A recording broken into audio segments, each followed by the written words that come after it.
Jesus and Chosen. This is a Facebook post visiting Saint Padre Pio, one of the most powerful saints and witnesses to the suffering and the miracles of Christ in the 20th century, as well as one with whom I have personal interaction. And saying that he has had personal interactions with this saint who died before this guy was even born. This is straight up necromancy. This is forbidden in the Bible because you cannot communicate with the dead. All right, so there's Christianity and then there's spiritualism. A Christian is someone who follows Christ, the resurrection and the life. A spiritualist, well, they seek to communicate with spirits of the dead. And those two belief systems cannot blend together. One of the main reasons is because God himself specifically tells his followers to stay away from spiritualism, even going to the point of saying that those who engage in it, they will not inherit the kingdom of God.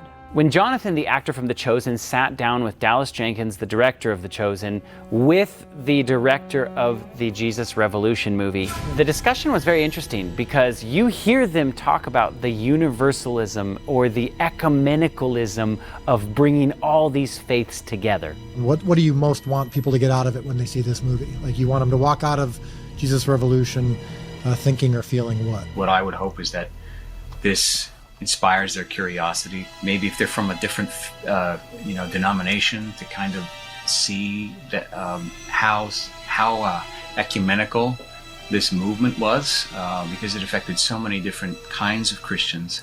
He actually went and sought out where Lonnie Frisbee was buried, and this was scary what he did. Before I started work, I went over to Christ Cathedral, and I sat by his grave and I prayed a rosary with him. I sat down and I prayed with him. The space just to his right is empty, so I got to sit down. Or lie. At one point I even lied down because I just thought it would be kind of interesting to try to connect in some way. That's probably more information than you need or may even want to publish. But that said, it's the truth. And so I finished praying with him, and I said, Lonnie, I want to honor you with this film, and I really want to bring justice and the testament to the gifts of God's grace and powers that you displayed while you were on this earth.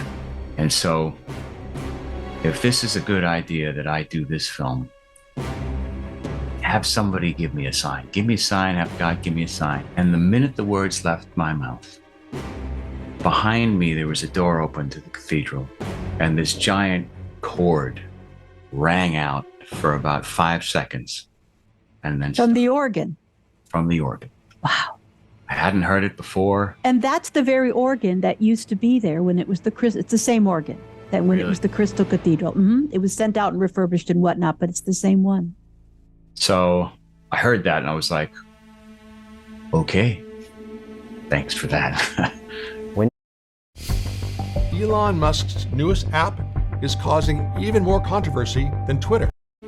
Thanks for that.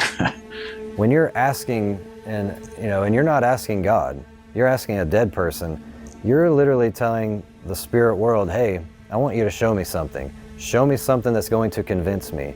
And he got that answer. When he heard the organ play, he was like, all right, thank you for that. Who was he thanking? He wasn't thanking a dead man. He's been dead for years. But he was actually thanking the demons that gave him the sign. Jesus actually said that it's an adulterous and wicked nation that looks for signs and wonders.